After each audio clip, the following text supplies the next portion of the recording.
तो भारत के विदेश सचिव बांग्लादेश दौरे पर हैं। लगातार जिस तरीके से भारत और बांग्लादेश के बीच तल्ख रिश्ते नजर आ रहे हैं, बांग्लादेश में ढाका की बात करें, अलग अलग शहरों की बात करें तो लगातार हिंदुओं पर अत्याचार हो रहे हैं, जिसको लेकर ना सिर्फ बांग्लादेश में, ना सिर्फ भारत में, बल्कि दुनिया के अलग अलग देशों से विरोध के स्वर उठते हुए नजर आ रहे हैं। खासतौर पर यह दौरा इसलिए भी महत्वपूर्ण बताया जा रहा है क्योंकि मांग की जा रही है इन हमलों को, हिंसा को रोकने के लिए। रिपोर्ट देखिए।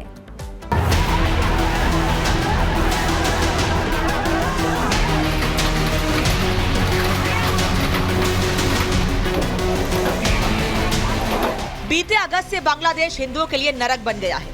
वहां कट्टरपंथी ताकतें हिंदुओं को लगातार निशाना बना रही हैं। हजारों हिंदू कत्ल किए जा चुके हैं, जबकि वहां बेलगाम हुई कट्टरपंथी ताकतों पर अंतरिम सरकार की मुखिया कंट्रोल करने की कोई कोशिश करते नहीं दिख रहे। वहाँ हिंदुओं की स्थिति इतनी खराब हो चुकी है कि सड़कों पर हिंदुओं के सफाई के नारे लग रहे हैं। घरों में घुसकर हिंदुओं का कत्ल किया जा रहा है, उन्हें लूटा जा रहा है, उनके घर को आग के हवाले किया जा रहा है। हिंदुओं को बचाने वाला कोई नहीं है। कोई ऐसा दिन नहीं जब बांग्लादेश से आ रही ऐसी तस्वीरें दुनिया को दहशत में नहीं झोंक रही। यही वजह है कि बांग्लादेश में सामने आ रही इन घटनाओं के खिलाफ भारत ने भी जबरदस्त गुस्सा है। बांग्लादेश की कट्टरपंथी ताकतों के खिलाफ पूरे देश में विरोध प्रदर्शन हो रहा है।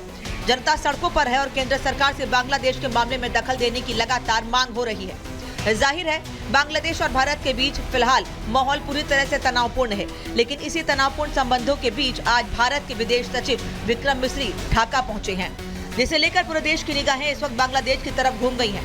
माना जा रहा है कि मिस्री इस दौरे पर अपने बांग्लादेशी समकक्ष मोहम्मद जसीमुद्दीन के साथ कई मुद्दों पर खुलकर बातचीत कर सकते हैं, जिसमें वो बांग्लादेश में हो रहे हिंदुओं पर हमलों को लेकर भारत की चिंता से बांग्लादेश सरकार को अवगत कराएंगे। बांग्लादेश पहुंचे विदेश सचिव विक्रम मिस्री। बांग्लादेश से होगी कई मुद्दों पर बातचीत, हिंदू अल्पसंख्यकों पर हमले पर बात संभव। विक्रम मिस्री की यात्रा कई मायनों में अहम, संत चिन्मय के मुद्दे पर भी हो सकती है चर्चा। हालांकि भारतीय विदेश सचिव के बांग्लादेश दौरे पर जाने से पहले भी भारत ने कई बार बांग्लादेश को वहां हिंदुओं की सुरक्षा को लेकर सवाल उठाए हैं और पीएम यूनुस से कट्टरपंथी ताकतों पर लगाम लगाने की अपील की है, लेकिन बांग्लादेश सरकार ने उल्टा हेकड़ी दिखाते हुए भारत की चिंता को ही सिरे से खारिज कर दिया और इसे भारत का प्रोपेगेंडा करार दे दिया। जबकि बांग्लादेश में हिंदुओं पर हुए हमले की लगातार आ रही तस्वीरों पर ब्रिटेन से लेकर अमेरिका तक ने यूनुस को लताड़ लगाई है और अब तो बांग्लादेश की अपदस्थ प्रधानमंत्री शेख हसीना ने भी यूनुस सरकार पर साजिश, अल्पसंख्यकों की हत्या का आरोप लगा दिया है और कहा है बांग्लादेश के पीएम यूनुस हत्यारे हैं और सरकार के इशारे पर बांग्लादेश में हिंदू अल्पसंख्यकों की हत्या हो रही है। शेख हसीना ने कहा है बांग्लादेश में मानव अधिकारों का उल्लंघन किया जा रहा है, यूनुस सरकार हत्यारी सरकार है। मोहम्मद यूनुस ने बांग्लादेश में आतंक मचा रखा है, वहाँ सभी अपराधियों को रिहा कर दिया गया है, मगर ये अंधेरा दूर होगा। यूनुस सरकार को बांग्लादेश के लोगों से सबक जरूर मिलेगा। शेख हसीना की सत्ता जाने और मोहम्मद यूनुस की अंतरिम सरकार के आने के बाद से ही भारत और बांग्लादेश के रिश्तों में लगातार तनाव बढ़ा है। वहाँ हिंदुओं के खिलाफ लगातार नफरत बढ़ती जा रही है, जिसे देखकर ये समझ आने लगा है कि बांग्लादेश के अचानक कट्टरपंथी मुल्क में तब्दील होने के पीछे एक नहीं कई वजह हैं, जिसमें कुछ एक का इशारा वहाँ की पूर्व पीएम शेख हसीना भी कर रही है। बहरहाल फिलहाल सभी की निगाह विदेश सचिव विक्रम मिस्री के दौरे पर टिकी है। देखना यह है कि बांग्लादेश भारत की चिंता को तवज्जो देता है या आप भी हेकड़ी दिखाता है। Bureau report, Republic Bharat.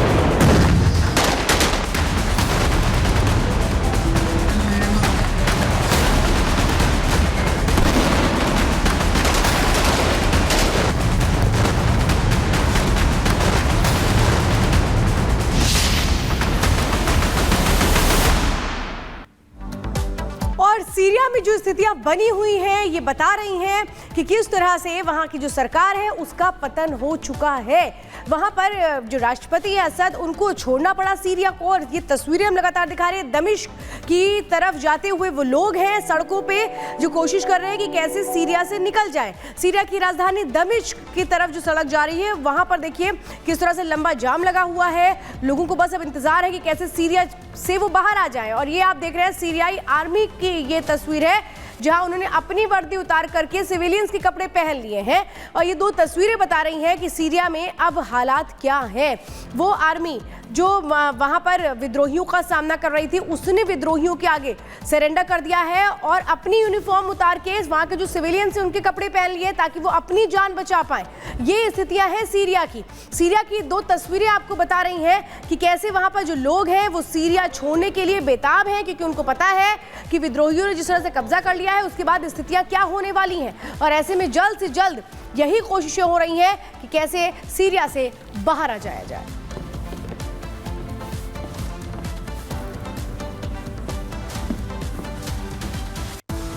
ये तस्वीरें आप देख रहे हैं सीरिया आर्मी का सरेंडर और सीरिया में लंबा ट्रैफिक जाम। ये तस्वीरें लगातार आपको दिखा रहे हैं। एक एक कर शहरों पर कब्जा किया गया और फिर दमिश्क राजधानी तक विद्रोही पहुंच गए, जिसके बाद जीत का ऐलान भी कर दिया गया।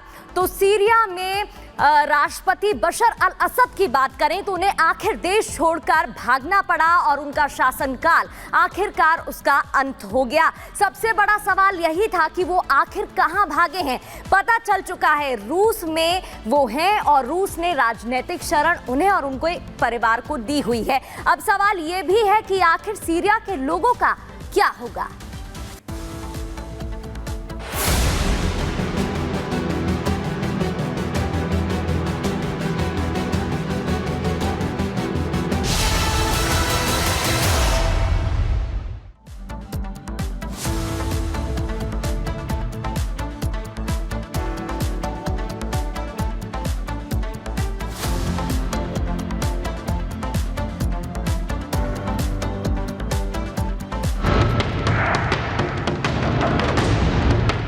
नापाक साजिश डिकोड, बारूदी साजिश डिफ्यूज, आईएसआई के प्लान का भंडाफोड़। पाकिस्तान की खुफिया एजेंसी आईएसआई के एक और नापाक साजिश का खुलासा हुआ है। सुरक्षा एजेंसियों ने दावा किया है कि भारत में घुसपैठ की तमाम कोशिशों में लगातार नाकाम होने के चलते अब पाकिस्तान की खुफिया एजेंसी नशे के आदी और मानसिक रूप से कमजोर लोगों को भारत में घुसपैठ करा रही है और वो उनके जरिए भारतीय जेलों में बंद कट्टर आतंकियों तक नापाक संदेश भेज रही है। नहीं सुधर रहा आतंकिस्तान, पाकिस्तान की नई साजिश का खुलासा। नशेड़ियों को भारत भेज रहा पाकिस्तान, खुल गया आईएसआई की साजिश का पन्ना। नशेड़ियों को बनाया आईएसआई का डाकिया, नशेड़ियों के भरोसे पीएम शहबाज। दरअसल अभी कुछ दिनों पहले ही सुरक्षा अधिकारियों ने जांच के दौरान पाया कि हाल के दिनों में भारतीय सीमा के पास कई ऐसे नशेड़ियों और पागलों जैसे बर्ताव करने वाले लोग पाए गए हैं, जिन्हें गिरफ्तार करके जम्मू, पंजाब और राजस्थान की जेलों में भेजा गया है। जिसके बाद अब सुरक्षा एजेंसियों ने शक के आधार पर गिरफ्तार कर जेल भेजे गए लोगों से पूछताछ की तो ये सामने आया कि गिरफ्तार किए गए नशेड़ी दरअसल पाकिस्तान की खुफिया एजेंसी आईएसआई के मैसेंजर हैं, जिन्हें पाकिस्तानी खुफिया एजेंसी के अधिकारियों ने जेल में बंद आतंकियों तक अहम संदेश पहुंचाने के लिए घुसपैठ कराया था। बहरहाल भारतीय सुरक्षा एजेंसी ने पाकिस्तान की खुफिया एजेंसी की एक और साजिश को बेनकाब कर दिया है, लेकिन जिस तरह से तमाम चेतावनी के बावजूद पाकिस्तान अपनी हरकत से बाज नहीं आता दिख रहा, ये तय है कि आज नहीं तो कल भारत को इन नापाक हरकतों का सीधा जवाब देना होगा। Bureau report, Republic Bharat.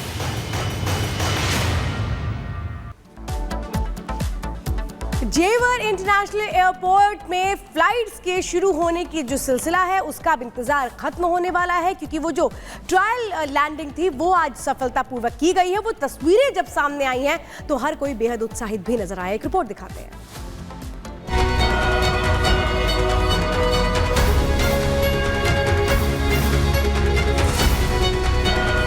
Uttar Pradesh के जेवर इंटरनेशनल एयरपोर्ट पर आज पहली बार फ्लाइट की लैंडिंग हुई। जेवर एयरपोर्ट पर फ्लाइट का लैंड होना उन लोगों के लिए खुशखबरी है जिन्हें हवाई यात्रा करने के लिए दिल्ली एयरपोर्ट जाना पड़ता था। अब के कुछ महीने बाद जेवर एयरपोर्ट से ही लोग देश और विदेश की यात्रा कर सकेंगे। एयरपोर्ट पर सुरक्षा से जुड़े सभी ट्रायल पूरे हो चुके हैं। पहली लैंडिंग के साथ जेवर एयरपोर्ट कमर्शियल सेवाओं के लिए तैयार हो चुका है। दिल्ली एयरपोर्ट से उड़ान भरने के बाद फ्लाइट 10 मिनट में जेवर एयरपोर्ट पहुंची। जेवर एयरपोर्ट पर लैंडिंग से पहले विमान आसमान में ही करीब 2 घंटे तक चक्कर लगाया। सभी तरह की सुरक्षा जांच के बाद हरी झंडी मिलने पर रनवे पर विमान की लैंडिंग की गई। ऐसे में अब पूरी उम्मीद है कि अप्रैल से जेवर एयरपोर्ट को कमर्शियल उड़ानों के लिए खोला जा सकता है। Bureau report, Republic Bharat.